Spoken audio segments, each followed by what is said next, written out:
this was gonna be just the entire leg study, but this video is 20 minutes long, so we're only doing half of the study today. I spent maybe a little too long on it. I mean, there's no spending too much time studying something, but I did not mean for this video to be 20 minutes long.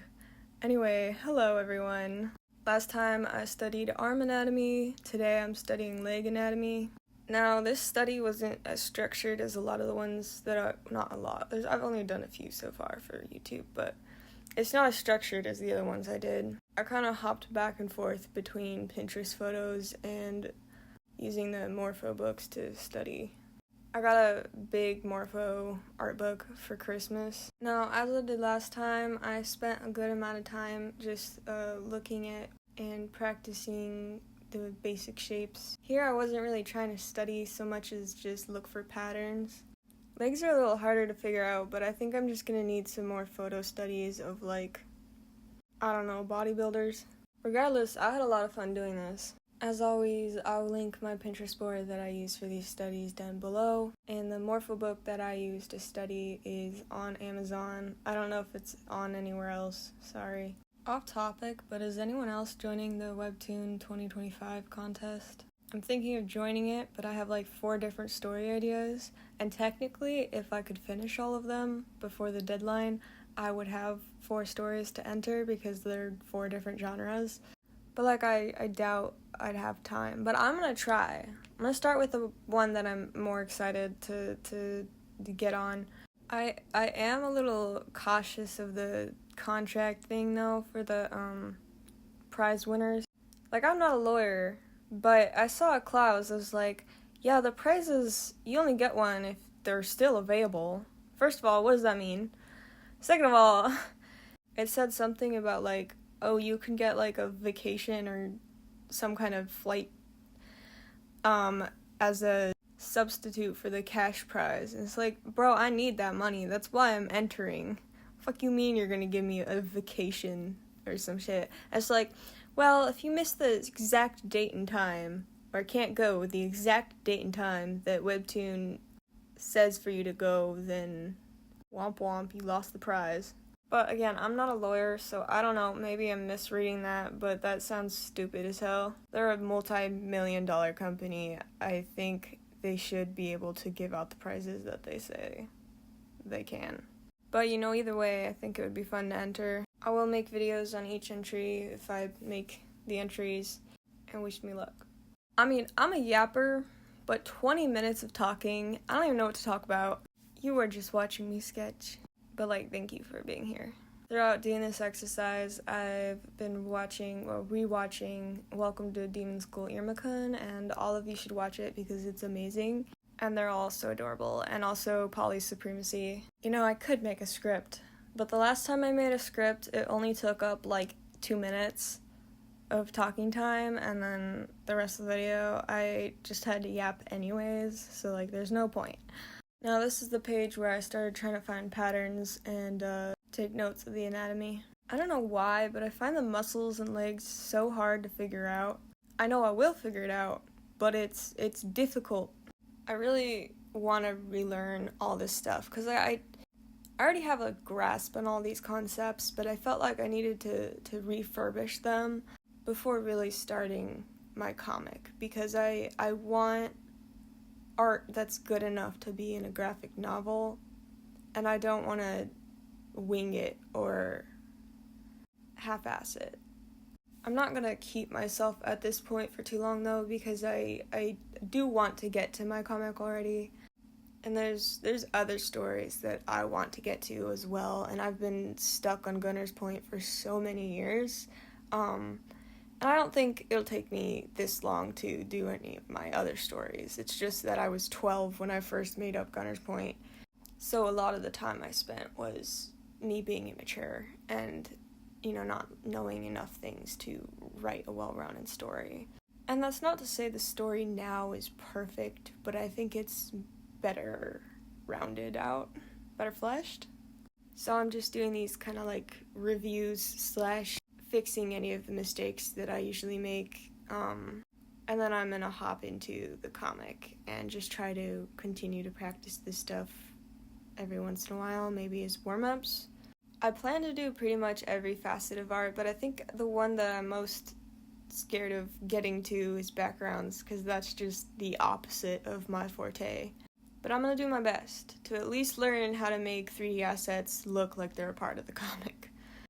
And you might be asking, why am I not making Gunner's Point into the entry for the webtoon contest? And I have 2 reasons, I think, or more, I don't know. Number 1, I don't want Gunner's Point commercialized. I don't want the story changed to fit guidelines and to seem more appealing or whatever to people. And I don't know what webtoon's exact thing is on that.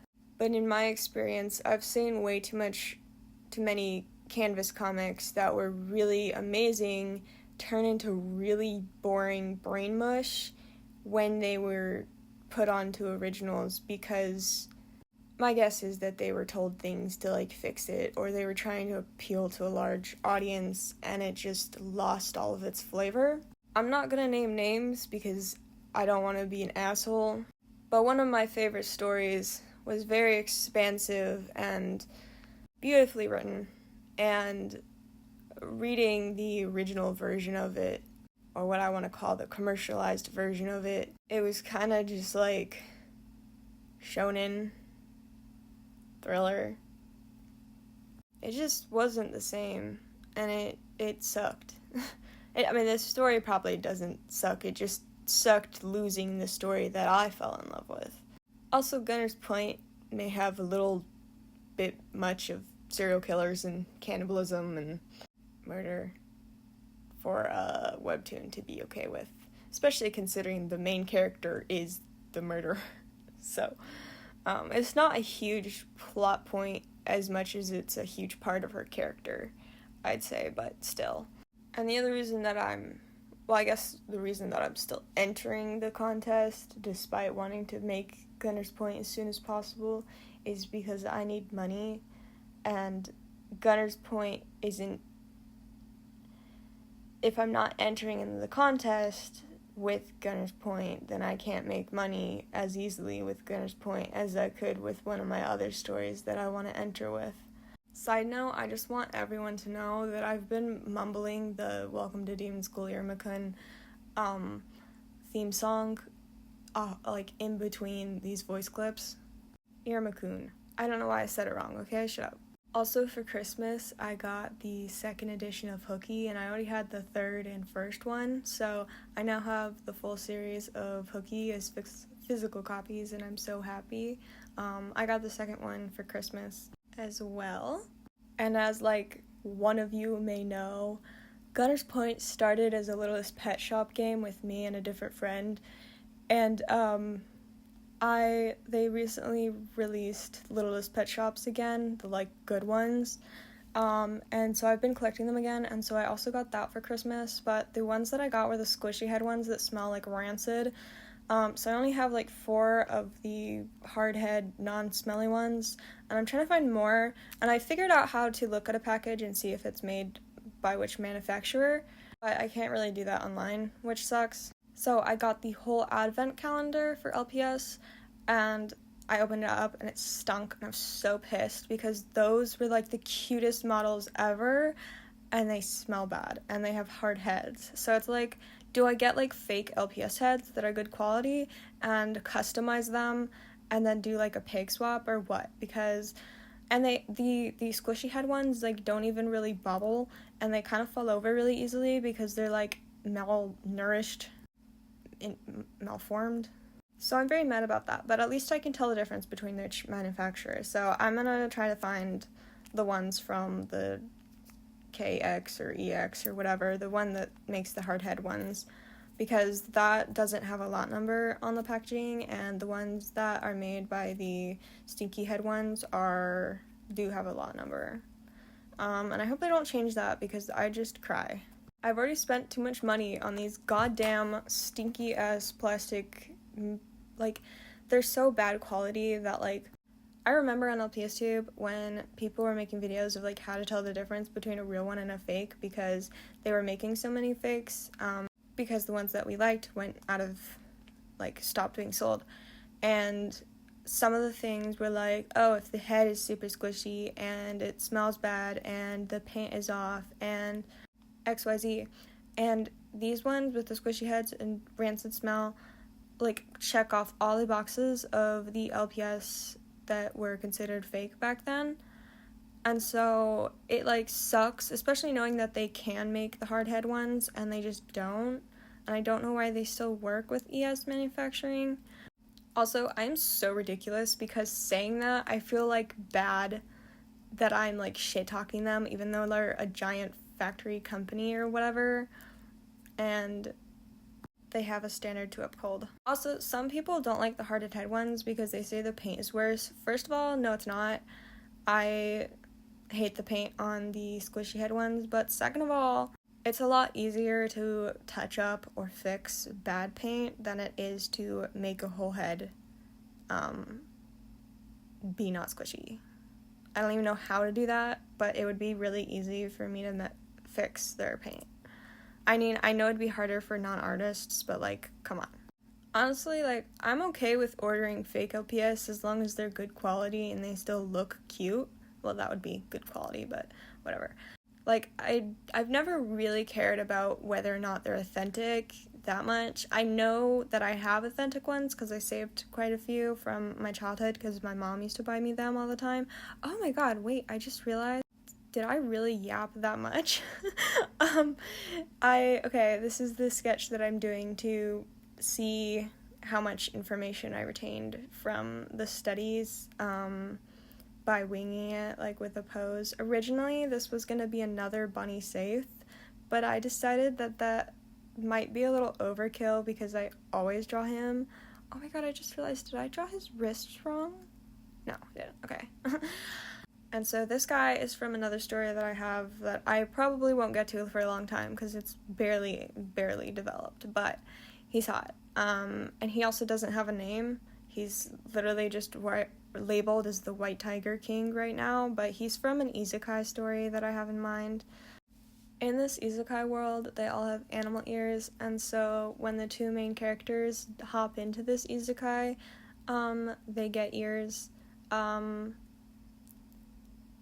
don't know how much I want to say because I'm really excited about it, and I don't know, but I have a lot of planning to do. Pretty much so far, I only have the main ship figured out, and that's, like, it. But hey, if I get to a point where I can afford to, I am gonna write all of these stories and then hire other artists to draw them, so that I can actually have all the stories that I love, like, being made, instead of having to draw each one individually by myself. Yes, that would practically just be a studio specifically for my stories, but you know what, I don't care. I have a lot of stories, and I have a lot of characters, and I want to talk about all of them, and I want people to love all my characters, and I have an overactive imagination, so I'd say with any of my other stories, I don't really want to go as dark as Gunner's Point. I don't know what I was on as a little 12, 13, 14-year-old, but that shit is dark. I love it. I love the characters. It's like my boo, but it's dark as fuck, and I don't know what traumatized me as a child, but yeah. And I mean, I still like dark stories. It's not like I'm gonna stop writing those, but not that dark. I mean, there's definitely worse stories out there, like Pearl Boy or An Innocent Sin, but still, I should have chilled out. Granted, I was watching a lot of shows that I shouldn't have been watching at that age, like The Vampire Diaries. No 12-year-old should be watching that, but it did jumpstart my obsession with vampires, and no, it didn't. Twilight did. Well, not really, though, because I liked Jacob more in Twilight than I did Edward. I didn't like Edward. And yes, I know what Jacob became, okay, but I think Stephenie Meyer nerfed his character because she didn't like that people liked him more than Edward. And she knew that if he became angry and creepy, we'd stop liking him. But I just know he was originally supposed to be great, okay? Anyways, yeah, so the Vampire Diaries jump-started my obsession with vampires, which is funny because I don't actually like any other vampire media because I love the system, I guess the magic system for the Vampire Diaries so much that I cannot stand vampires being written any other way. Like the vervain, the sun ring things that stop them from dying in the sun, like I love all that shit so much, and it shows because another main character in my comic, Gunner's Point, is a vampire, and it's almost pretty much the same system. Like I just can't imagine a better magic system for vampires. I did change the backstory, and there's like some other things that I changed because there's the originals that aren't anything like the Michelsons, and then there's Half-Bloods. Oh my god, I can't even explain it. Okay, it's a spoiler a little bit, but okay. So there's the Half-Bloods, which are half human, half vampire, and then there's the Fledglings, which are the full humans that were turned vampire. And I won't say much on that, except that they call them fledglings because they're kind of just making fun of humans for calling them fledglings in movies and stuff. I don't know, I just thought that was funny. I actually also was inspired by the Vlad Dracula movie. I don't know which one. I think there's like 20,000 of them, but one specific Vlad Dracula whatever movie inspired me to make one of the original vampires, Vladimir Dracula. Vlad. Okay, I don't remember his name. Vladimir. Vlad the Impaler.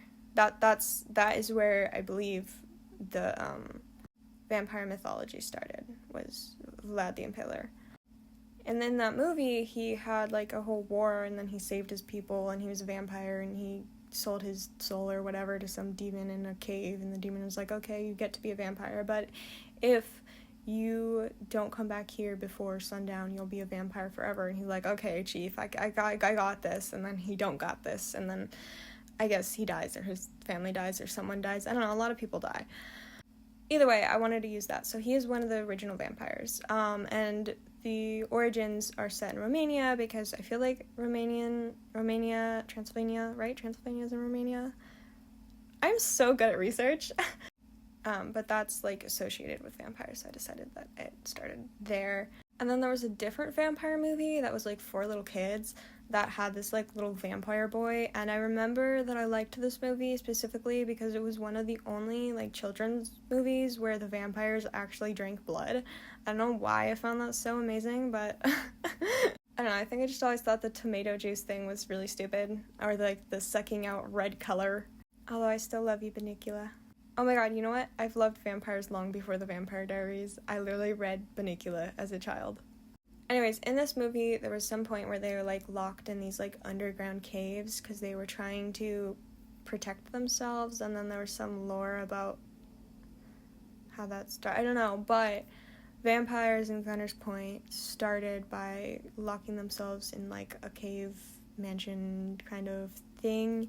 I don't actually remember why, but I think it was because there was, like, a natural disaster or something, and then they were, like, gonna cannibalize or something, and so they asked the town witch, and she was like, yeah, sure, whatever, I'll make you immortal, I guess, and then that kind of happened.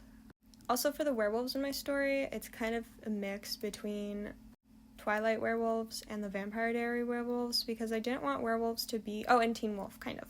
I didn't want werewolves to be cursed. I wanted them to be their own species, and I wanted them to be able to jump into a wolf form.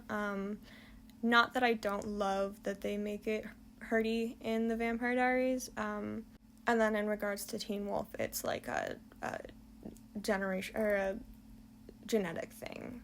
And they are a werewolf. Like, there's no, like, oh, I became a werewolf because I murdered someone. It's just that they are werewolves from birth. So again, a different species from humans. And I managed to yap for this entire video. I'm not going to go into the other species because obviously I don't have time, but here is my white tiger king. It made me realize that I really need to practice on how to shade skin, and also that I may not or should not color, or like, I should not line the parts that I should just use for color. That probably doesn't make sense. Okay, well, that's it for this video. Thank you. Bye-bye.